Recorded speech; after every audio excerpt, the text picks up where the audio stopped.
The Acid Test by Chris Murray. They pushed Marie into a large, well-lit room. At one end, capacious armchairs clustered in a cosy arc round a high ornamental fireplace in which a cheerful fire blazed vigorously. Marie gasped with surprise when she recognised the figure buried deep in one of the armchairs. "Paula," she exclaimed, "what are you doing here, and where's Mark? Will someone tell me what this is all about?" "All in good time, my dear. You'll know soon enough." There was an edge to Paula's voice, and Marie shivered when she remembered the circumstances under which they had last met. It had been in a nightclub in the West End. Marie was engaged there as a singer, and after her performance one evening she had been invited to join a party at their table. With some reluctance she had accepted, on the understanding that she could only stay a few minutes. Mark and Paula were in the party, and they made a very clinging couple, with Paula doing all the clinging. When Mark saw Marie, however, he had quickly disentangled himself and transferred his attentions. By one of those strange quirks of fate, although he had been drinking to excess and his advances were rather too amorous for such a short acquaintance, Marie was attracted to him. This drew baleful glares from across the table, and the other members of the party quickly became aware of the atmosphere that was building up, and watched developments with interest. Marie too sensed the tension and animosity, but Mark seemed quite oblivious to everything around him, except her. Paula, having failed to head him off, became more and more furious, until she could contain herself no longer. When it became obvious that she had lost her escort for the evening, she leapt to her feet, her eyes blazing. She was a beautiful girl, but at that moment her beauty was marred by the hate which emanated from her contorted face. "All right, Mark Stevens," she hissed, "this is the last time you'll make a fool of me. You needn't bother to come crawling back when you're sober, and as for this little tramp—" Her face was charged with malice as she looked at Marie. "You haven't seen the last of me. You'll live to regret this night." Then she was gone, leaving an uncomfortable silence behind her. Marie made to get up and follow her, but Mark held her arm. "Let her go, she'll get over it," he advised. "I didn't ask her here tonight anyway, she just tacked on. Now perhaps she'll take the hint that I'm not interested. Come crawling back indeed, cheeky bitch." Marie felt less complacent. It was difficult to forget the remark which she overheard from one of the other men at the table. "Did you see her face?" he had whispered. "She looked almost mad with anger. I reckon that girl would make a very nasty enemy. I've heard, incidentally, that she has a Sicilian background." Mark's initial infatuation for Marie blossomed into a genuine affection which became mutual. This was no chance flirtation, and romance was very much in the air. Paula tried several times to retrieve the ground she had lost with Mark, but without success. Mark did not tell Marie about this, preferring to let her forget the unfortunate instant at their first meeting. Eventually, Paula appeared to take the hint, and for a month nothing was seen or heard of her. But now, here she was, looking remarkably pleased with herself, though in a distinctly vindictive sort of way. Marie had felt uneasy ever since the doorbell rang at 7 o'clock that evening. Mark was not due until 7:30, so she was far from ready. The two men standing at her door looked like fugitives from an old gangster film.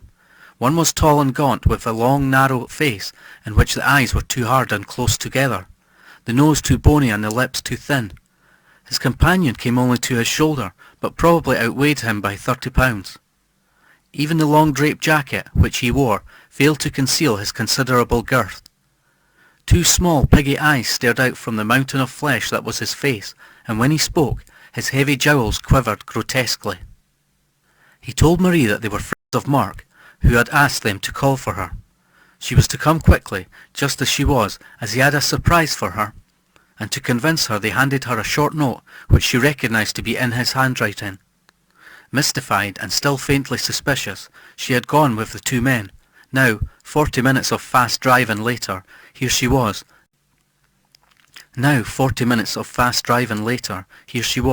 No Mark, only his ex-girlfriend, and the evening was beginning to assume distinctly unfavourable proportions. "Mark won't be coming," explained Paula. "But the note?" "Ah, yes, that. I always fancied myself as a forger, and as you can probably imagine, I am well acquainted with Mark's writing. Marie jumped when another voice spoke behind her. It came from the other armchair, whose occupant had been hidden in its cosy depths. "So this is the girl you told me about, Paula. Most fascinating. I am not at all surprised that Mark should fall for her. It does seem an awful pity that—" "All right, Marcel, let me deal with this," Paula interrupted sharply. "As you wish, my dear Paula. I did promise to provide only the manpower. The floor is all yours." The speaker was a dark, sinister-looking character, with a small black goatee beard, and evil, piercing eyes. He might have been any age between 30 and 45, and although his English was faultless, his foreign accent was quite unmistakable. As far as Marie was concerned, he represented no improvement on her earlier company. Obviously more intelligent, he looked the more deadly in consequence. Her attention was diverted from him as Paula spoke again. "I've been waiting a long time for this moment, you little tramp. Do you remember what I said when I left the Golden Bucket that night?" Marie remembered only too well. "So you and dear Mark are lovers now, I understand. Well, not any longer. When I'm finished with you, Mark will never look at you again, nor will any other man." She spat the words out like drops of venom, and Marie recoiled instinctively. "You and Mark chose to humiliate me in front of my friends. Now it's my turn. First of all, you will undress so that we can all see exactly what made you so attractive to Mark." "Now wait a minute. Paula, hasn't this gone far enough? All right, you've scared me now." "Not far enough by a long way," Paula cut in. "I said get your clothes off, unless you would like Gorky to help you." The fat man shuffled his feet and smiled. His companion stood with his back to the door, as a token demonstration that any chance of escape was impossible. Then it dawned on Marie that this was reality. She really was going to have to undress or be stripped involuntarily by the fat ape breathing down her neck. A quick look at his blubbery face, and then at Paula's, finally convinced her of that. Slowly she unbuttoned her coat and let it fall to the ground. With fumbling fingers she undid the buttons of her blouse and, pulling the ends out, she removed it too. The skirt was unhooked and allowed to fall about her feet, followed by her slip, shoes, stockings, and suspender belt. She was now down to a revealing half-cup bra and tiny transparent panties, whose black tightness accentuated the creamy whiteness of her otherwise bare body. "What are you waiting for?" Paula was looking triumphant as Marie paused just within the bounds of modesty. "Those two?" With hopeless resignation, Marie unclipped her bra and shrugged out of it. Then her last frail garment was peeled down over her thighs, and, stepping out of them, she stood erect and stark naked. "My word, Paula, this is much better than I expected." Marcel could no longer remain quiet as he surveyed the girl's bare body. "Raise your arms, my dear, and turn round so that we can have a good look at you." After a moment's hesitation, Marie obeyed. Anything was better than having that fat slob lay his hands on her. Paula was not quite so appreciative, however. "All right, Marcel, you can stop ogling her. That isn't the object of the exercise. First of all, we'll dispose of these." Bending down, she scooped up all Marie's discarded clothes except her coat and threw them onto the blazing fire, where they smouldered for a few moments before bursting into flames. Very swiftly they were reduced to a heap of black, crumbling ashes. "You won't be using those again," said Paula maliciously. "Why did you have to do that?" After the unwarranted destruction of her clothes, Marie's fear could keep her silent no longer, and her indignation spilled forth in protest. "Shut up, you little slut," Paula snarled. Her face wore that same murderous look as on the night she had stormed out of the nightclub. Then, standing directly in front of the defenceless girl, she slapped her hard across the face. "I warned you that I'd get even, and now I intend to. No cheap little bitch is going to make a fool of me and get away with it. Not that I really cared for your fine Mark. He is dull and conceited, and I was only making a convenience of him. Nevertheless, that didn't give you the right to do what you did." She walked slowly round Marie, eyeing her carefully up and down. Mark never could resist well-built women," she murmured. Marie was certainly that. She had been engaged as a singer, but she would have been a much bigger sensation as an entertainer if she had been a stripper. She had a superb body by any standards, and now it was naked, helpless, and completely in the power of this woman, who seemed to have a fanatical obsession to harm her in the pursuit of some misconceived revenge. "Your body is as attractive as I had hoped it would be," Paula continued happily, and then more ominously, "the more beautiful something is, the more effective is the act of destroying that beauty. I thought a lot about how I would deal with you when this moment arrived. Of course, I could have simply had you disfigured. It's amazing how a few well-directed strokes of a sharp knife can alter a pretty face out of all recognition. Or so Marcel tells me. We could almost as easily have cut off your hands or your breasts, but none of these ideas was very original or seemed quite good enough for you. I wanted it to be something really special, and, with the help of a chance remark from Marcel, I think we've got just the right corrective treatment." Her voice was cold and deadly as she added, "When I'm through with you, you'll never steal another man as long as you live." Marie felt an icy finger of fear creeping down her spine. It was now obvious that Paula's hate had driven her beyond all reason and, with the help of these thugs, she had planned some terrible fate for her. "We've talked long enough," Paula went on. "It's time my plans were put into effect. Come on." She led the way from the room into the large hallway, followed by Marcel. Marie came next, and behind her came the two thugs, who drank in her voluptuous nakedness as she padded ahead of them. In the far corner of the hallway, a small door led to some steps, which descended sharply. In single file, the strange little procession made its way down these dimly lit stairs and along a narrow passage at the bottom, which must have run under the main structure of the house. The rough, uneven stone floor felt cold under Marie's bare feet, and, after the warmth of the previous room, her body was chilled by the damp still air.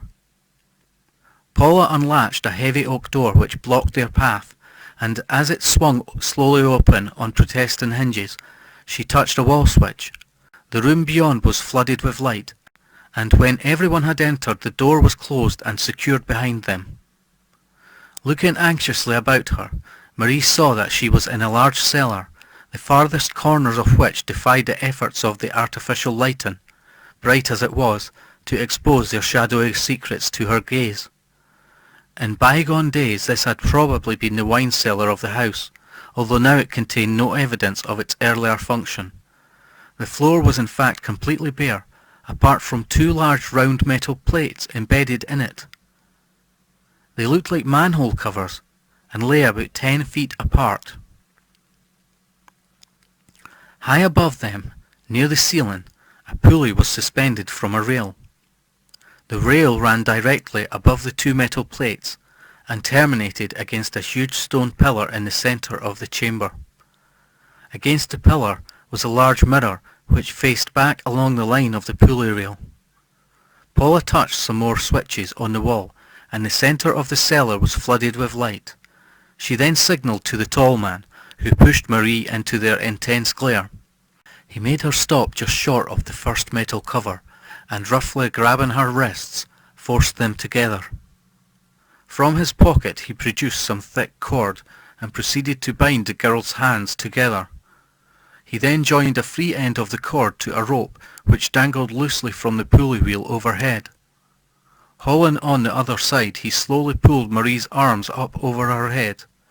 As they were drawn higher, the cord started to dig sharply into her wrists, and only when she was at full stretch, with her toes barely touching the ground, did he knot the rope and secure it at that length. Marie now hung there quite helpless, her nude body taut as a bowstring. As long as she stood right on the tips of her toes, she could just take the weight of her arms. Any less of an effort, and the weight of her body was taken by her tightly bound wrists with agonizing results. Looking straight ahead, she could see herself clearly in the full-length mirror. "Now I'll explain," said Paula, stepping forward and eyeing the thin man's work with obvious satisfaction. "The idea is quite simple. Under these two manhole covers are holes about the size and shape of a telephone box. They are deep enough to lower someone into until they drop below the surface of the ground. One of them is full of acid, and you're going to be immersed in it until it completely covers you. I'll leave it to your imagination what you will look like after you've been left in there for about a minute. The acid will eat into every inch of your face and body and will turn it into a hideous mass of bubbling, erupting flesh. All the plastic surgery in the world won't be able to turn back the clock. Coming on to stage 2. Although you'll be totally disfigured and will suffer terrible agony, the treatment must not be fatal, and so we have the second hole into which you will be dipped after the acid has done its work. This contains a powerful alkaline solution which will neutralize the acid instantly before its effects become more than just mutilation. There is just one other thing. We did consider the possibility that in your agony you might swallow some of the acid to put an end to your misery. Well, as I've said, we don't want that, and we don't want you to be blinded either. Otherwise you will be unable to appreciate fully what a thing of horror you've become, hence the mirror. Therefore, we've obtained some special pads and plugs. With these we propose to cover your eyes and mouth, and plug your nose and ears. Apart from these though, you will have no protection, and you can see how important it was now for you to be stripped. The growing pain in Marie's wrists was forgotten as she listened with increasing horror. She looked hopefully towards the three men behind Paula. Their faces had an eager, hungry look, and it was clear that they would not intervene to save her. Instead, they were going to enjoy the terrible destruction of her body. For God's sake, Paula, you can't be serious. She would do anything now to save herself, even if it meant pleading with this woman and humiliating herself. Oh, I mean it all right. Paula was exultant. If she could make Marie crawl to her, so much the better. Now that my moment has arrived, you don't expect me to stop, do you? However, I'm going to savour it a little longer and give you time to rue the day you crossed me, so we're going to leave you for an hour. During that time you can reflect on your misdeeds and have a last look at that fine body of yours. When we return, your punishment will be carried out. Come, Marcel. Leave the lights on, Gorky. Marie heard their footsteps retreating along the passage and getting fainter until she could hear them no more. Then she was alone. It was perhaps just as well that the pain in her wrists was so great, for she was now in a sheer panic, and with nothing else to take her attention, she might well have become hysterical and lost her reason. She wondered what Mark would do when he arrived at her flat and found her gone. There was absolutely no hope of him rescuing her, since he would not have the faintest idea where she was. In fact, rescue or escape were so far beyond the bounds of possibility that the very thought of them made her predicament seem the more acute. There was no way by which she could gauge the passage of time. They might have been gone only a few minutes, or perhaps they were already on their way back. Was it her imagination, or did she hear something near the door of the cellar? She heard it again, unmistakable this time, and then, in the mirror, she saw a figure glide up behind her. It was Paula, and she still had that ugly, maniacal smile on her otherwise lovely face. She came round in front of Marie and gazed silently at her for a moment. "Making the most of your last hour?" she asked. "You've got 20 minutes left before... Well, let's not get ahead of ourselves. I came down to speak to you alone before the men come back because I wanted to tell you one or two little things. Afterwards, you may not be in a fit state to understand what I say." Paula looked furtively around her before going on. "I didn't really mean what I said about Mark. I still love him, and I intend to have him." She placed her hands on her hips and posed before Marie. "Would you care to bet who he will want now? Will it be my lovely smooth body, or your horribly charred remains?" "What about your new boyfriend, Marcel?" Marie asked in a low voice loaded with terror. She did not really care, but she had to say something. Perhaps by talking she might induce some sanity into the other girl's warped mind before it was too late. "Are you kidding? I'm only using him and those two horrors with him to put my plan for you into effect. After tonight I'll not be seeing him again." She shuddered. "Ugh, he's a slimy character. I cringe every time he touches me." That's most interesting, my dear Paula. One always likes to know who one can really trust. Marcel's voice from the doorway struck like a whiplash. Marcel, Paula cried, I didn't hear you. Her dominating manner had evaporated in a flash, and she looked very frightened. So I gather. Marcel sauntered into the room, his ever-present escort close behind him. Have you been standing there long? Paula asked fearfully. Long enough. From the tone of his voice there was no doubt that he had heard everything. Without warning, he lashed out and struck her savagely across the face. The force of the blow made her stagger back. So I make you cringe, do I? He turned his head in the direction of his two shadows. I think we've strung up the wrong girl. Swap them.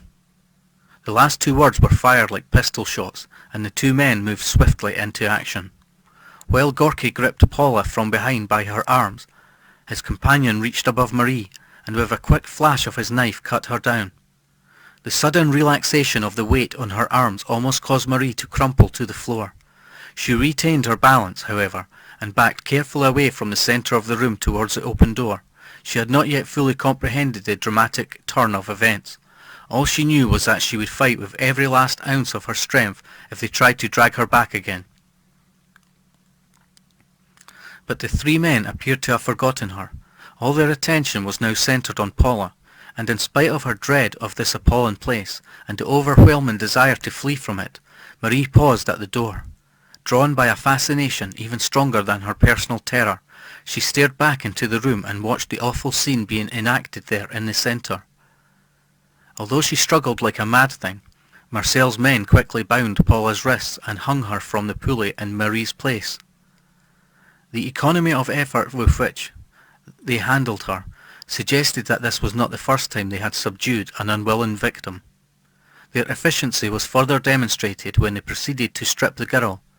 Since her wrists were tied, the thin man had to cut away much of her clothing, while Gorky pulled away the tattered remnants with obvious relish. Marcel had watched the struggle in silence, but when Paula was quite naked, he rapped out a further command. The gag. No, Marcel, please, Paula screamed, but her words became a mumble as a rubber muzzle was forced roughly between her teeth and over her mouth and secured. She stopped struggling momentarily, and there was an unnatural silence as Marcel stepped forward. Soon, my dear Paula, it will be you who will make others cringe when they touch or even look at you. You should have known better than to have thought that you could play me for such a fool. At the doorway, Marie watched the girl's pale, nude body swivel helplessly and heard the plaintive whines from behind the cruel gag. But for a few unguarded words, she knew that Paula would have had her hanging there, and yet she felt a deep pity for the wretched girl. Helpless to intervene, she still could not tear herself away from this cellar of horror.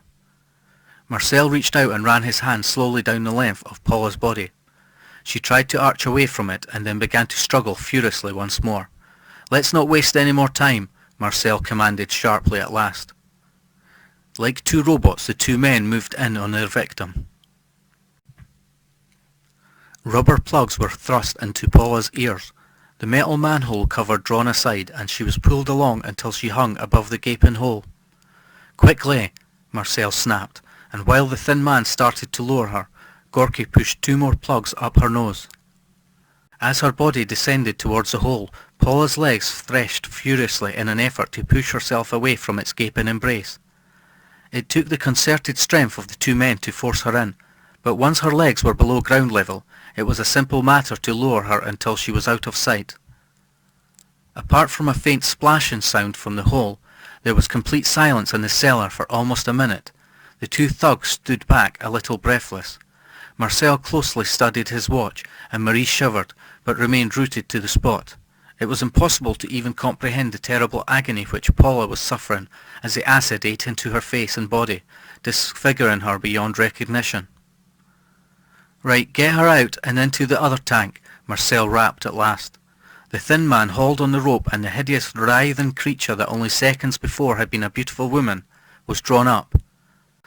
A faint sizzling came from the red, raw flesh, and the sounds from behind her gag were not human. She was almost clear of the hole when the rope snapped, and, with a splash, she fell back out of sight. The thin man staggered back, cursing, as the tension on his end of the rope was released. "The acid must have eaten into the rope as well, boss," he exclaimed. Marcel made up his mind quickly. "We'll never get her out now," he snapped. "Throw her clothes in and put back the cover and let's get out of here." Marie was already on her way. The splash of Paula's fallen body had broken the spell which had compelled her to watch. She scrambled up the stairs and, oblivious of her nakedness, fled screaming into the night.